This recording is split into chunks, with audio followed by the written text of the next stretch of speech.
Des volontaires de la Croix-Rouge mettent en bière les corps sans vie des victimes de l'attaque contre la localité de Nyoto dans le Nord Kivu en RDC lundi. Au total, 71 personnes ont perdu la vie dans ce massacre selon le bilan officiel publié mardi soir. Alors que le lendemain, une attaque à Beni a fait au moins 18 morts. Les maisons incendiées témoignent de l'ampleur des violences. Les rescapés racontent l'horreur de cette nuit infernale.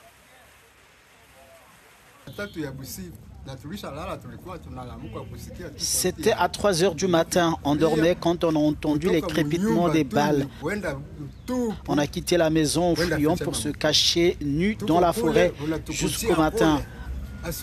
On est revenu voir l'état de la ville et on était vraiment étonné d'apprendre que plusieurs personnes étaient mortes. Véhicules incendiés et des corps sans vie jonchaient encore le sol mercredi.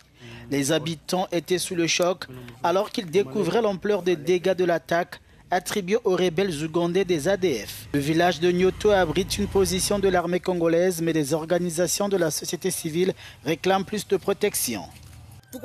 Nous avons une petite position de l'armée ici, mais on ne sait pas si les militaires étaient là. Ils ne sont pas en nombre suffisant. Ils sont basés à Monguripa et n'arrivent pas ici à Nyoto.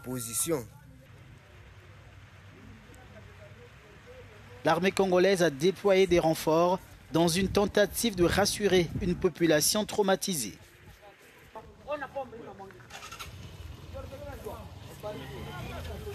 Et des dispositions sécuritaires nécessaires et des grandes envergures ont été prises pour que cette population ne puisse pas se retrouver encore dans les pleurs,